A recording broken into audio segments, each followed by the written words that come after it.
We're facing straight ahead with our head tilted slightly forward.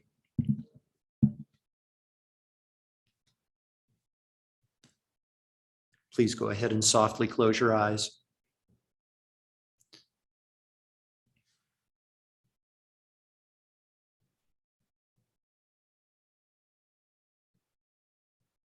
And to begin, I'd like you to please bring your awareness to the exhalation of your breath. And very gently, very, very gently, allow your exhalation to be just a bit longer and a bit more pronounced than your inhalation. Please feel free to experiment with pausing briefly at the bottom of each exhalation.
There is an aspect of the body that is referred to sometimes as the inner body.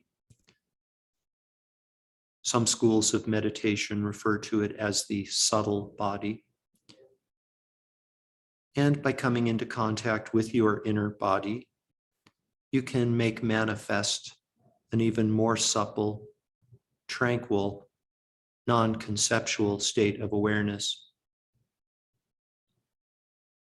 So to accomplish this, I'd like you to please draw your awareness inside of your body and be the silent observer of sensations that may start in your hands and your feet in the form of a tingling, perhaps a lightness, perhaps a heaviness, perhaps a pulsation.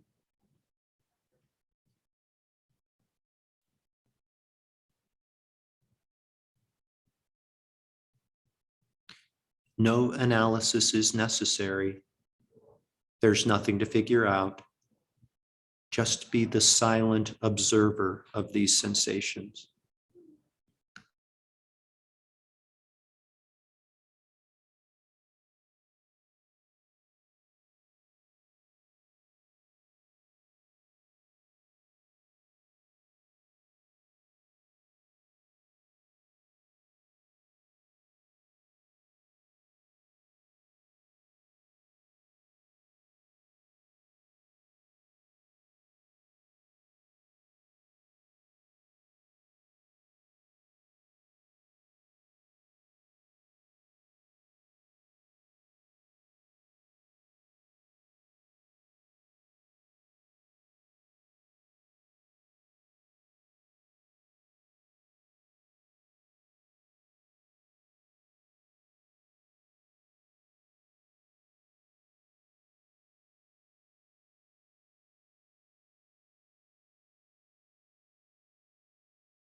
in the entire universe, there is nothing more important that you could or should be doing than being here now, silently observing sensations within your inner body.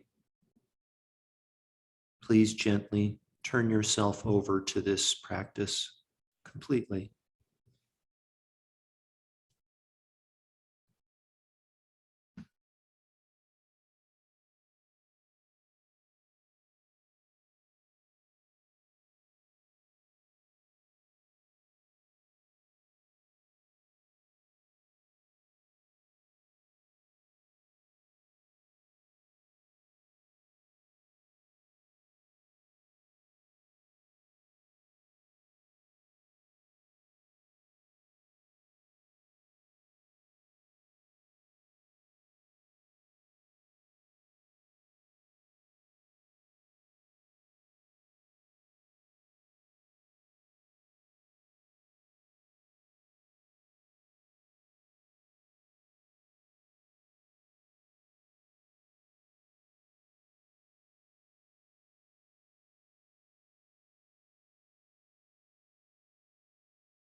To support and perhaps even inspire your meditation, you may find it beneficial to bring to mind the image of a mountain. The mountain is balanced, grounded, and stable.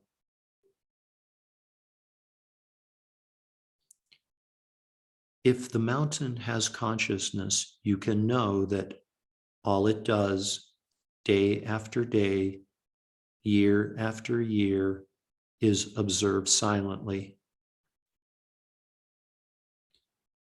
Snow may fall on the mountain or not.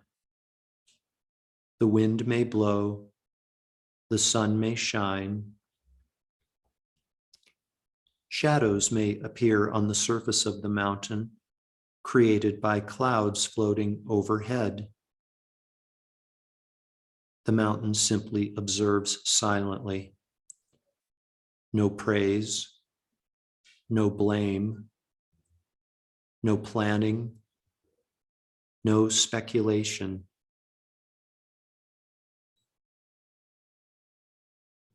Be like a mountain. Be like a mountain with ancient wisdom consciousness as you silently observe sensations within your own body mountain.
And now, very gently, please redirect your awareness. Please become aware again of your physical body and allow your breathing to become less shallow.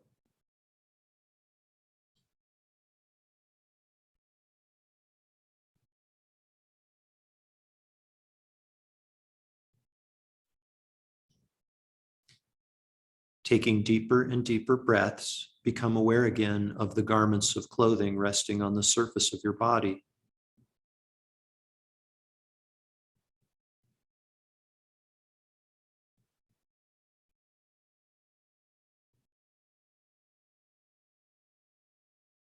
Deeper and deeper breaths and become aware again of your surroundings inside of the room that you're occupying.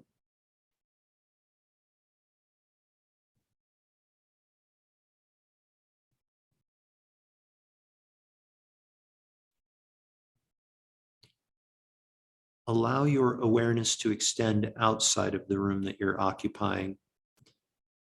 Become aware again of clouds, of blue sky beyond the clouds, of outer space beyond the blue sky.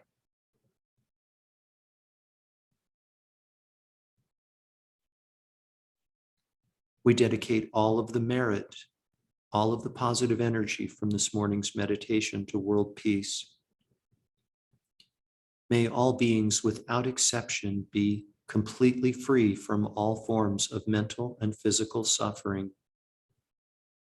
May all beings without exception be happy, peaceful, contented, and free.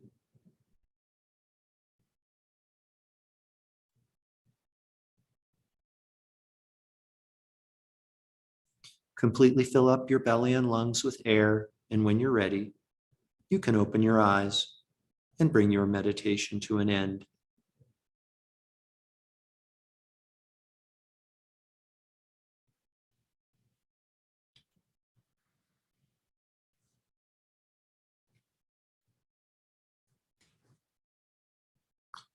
Thank you very much, and welcome back.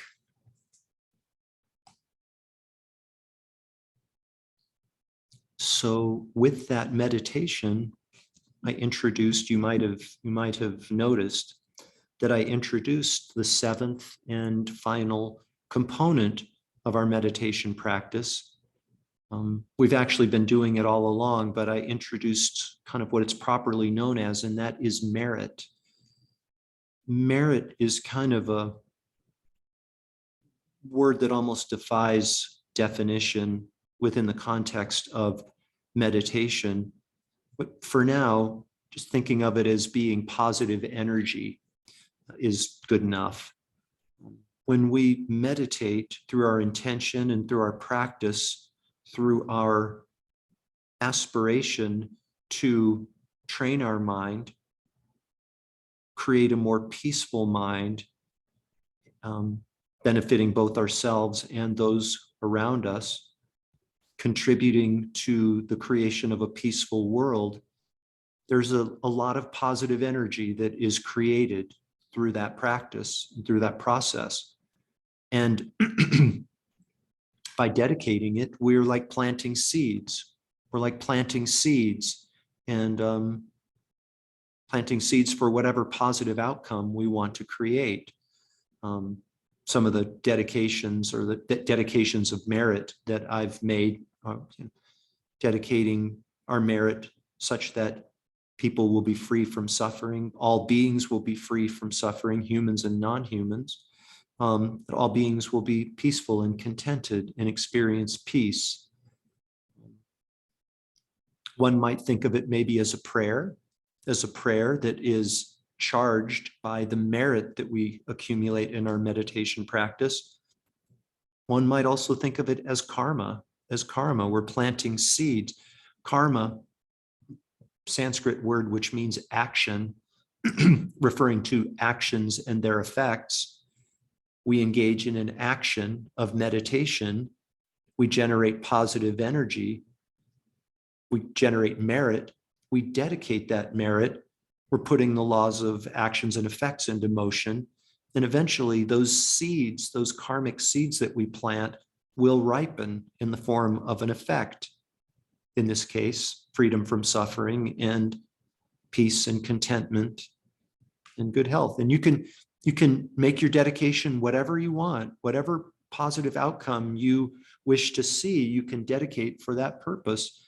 You can dedicate it to specific loved ones, somebody who's experiencing, some sort of physical or emotional trauma. It can be to a group of people. It can be whatever your positive outcome compels you. So that's the seventh and final piece of our meditation practice. There's one that I haven't shared yet, and I'm going to wait a little while for that. Over the next 2 or 3 weeks, I'll introduce that one. I'm not sure if it's the third or fourth one that we have yet to explore, but we will. It'll be coming. So congratulations. You now have 6 of your 7 pieces for meditation practice. Um, so I was thinking about something that I said yesterday when I kind of with regard to my testimonial. And I was sharing the fact that I practiced meditation. I had a daily meditation practice for a number of years, during which I didn't experience any noticeable change in my life, and kind of ask the question, why would you stay with something? Isn't that the definition of insanity that they say, doing the same thing over and over and expecting different results? And I said possible reasons were stubbornness, another one, lack of a better alternative. And those are not inaccurate. But another one that I'd like to share with you, and I think that this is probably the real reason why I stayed with meditation, even though I didn't know that this might be the reason, is most of us, when we decide that we're going to learn how to meditate and develop a consistent meditation practice, we have a desired outcome in mind, an intention that we have for engaging in meditation practice. We've talked about some of the other ones already. I want to become a more compassionate person. I want to become a more loving person, more patient. I want to try to reduce my stress level. All of these are perfectly valid reasons for undertaking meditation practice. And we may or may not get results to those ends. Those different states of mind, those altered traits. I used the expression a couple of days ago. Whether it's an altered state or an altered trait, these are possible outcomes that we hope for with regard to our meditation practice. That's not to have any expectation of results. I've found that it's when I abandon expectation of results that the results come. So that's a kind of a little side suggestion. When we abandon hope or expectation for results that the results come. But taking it to another level, I realized that it could be the reason that I stayed with meditation all that time, even though I wasn't noticing any results in my daily life, is that just having a meditation practice, just knowing that I have a consistent meditation practice, whether the meditations themselves are a mess or blissful or somewhere in between, just the recognition that I have a practice and am sustaining it is a source of relief. It's a source of comfort.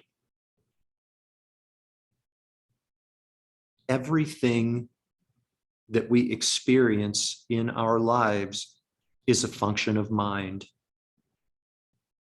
Everything arises from mind. And thus, because that's a truth, it makes sense for us to do what we can to train the mind, cultivate altered states and altered traits such that we suffer less, we're happier, those around us suffer less and are happier. And meditation is the best way, maybe the only way, with which we can train our mind. And we're applying effort toward meditating and training our mind. And that's really, really meaningful. It's really important. And it's a very, very worthy application of our precious and rare human life. That sequence that I just described.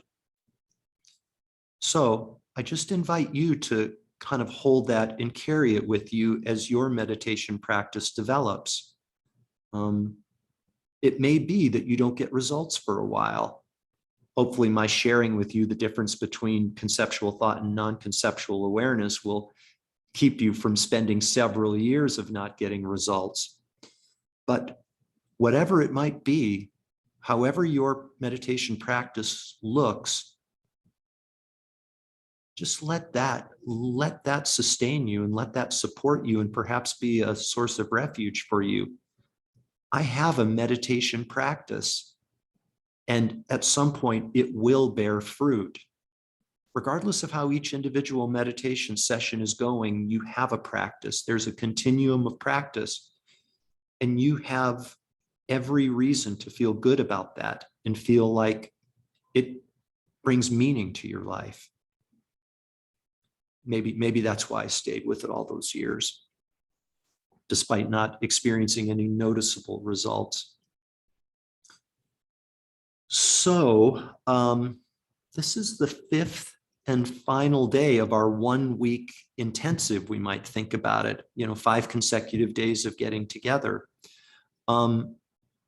Please know, of course, that we're going to be continuing to meet every Monday, Wednesday, and Friday. And the format's going to be the same. It's going to start with 15 minutes of guided meditation.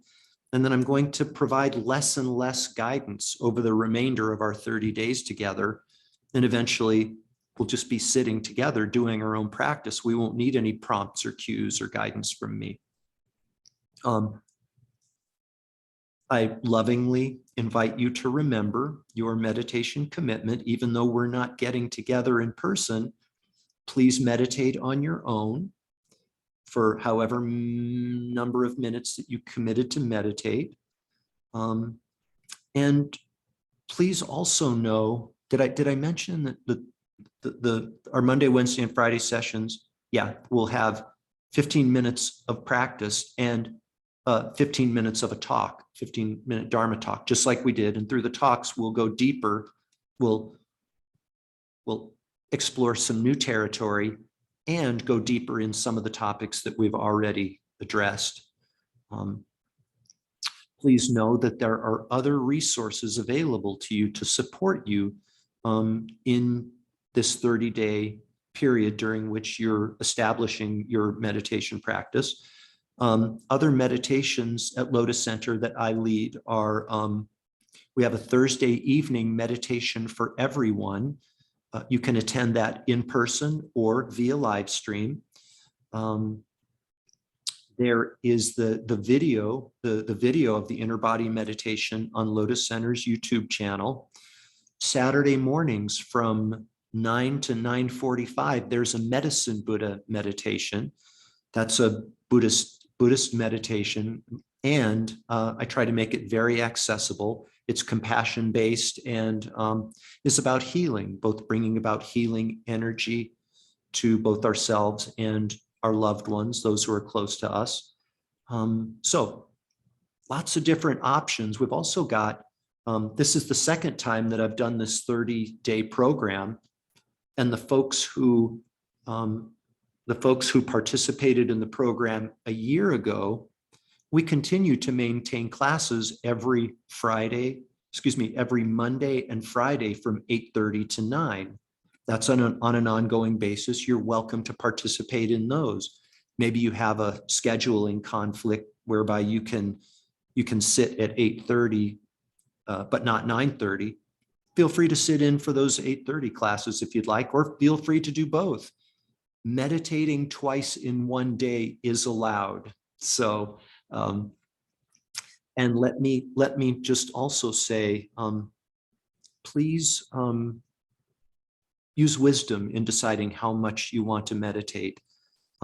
Some of us might be super inspired, super psyched by what we're learning, and we want more and more and more. And I can relate to that. And please keep in mind that if we want to fill a bucket with water, a steady, gentle, consistent stream of water is going to be more effective in filling the bucket than trying to fill it with a fire hose. So in the same way, please practice in such a way that you can maintain gently and consistently your meditation practice. Don't overdo it, don't underdo it, and you'll find your way, which is the right middle way for you. So there it is. Thank you. I'm really, really proud of you all and grateful for your effort for participating in 5 consecutive days. That's really big and it's really meaningful. And please give yourself permission to feel good about it.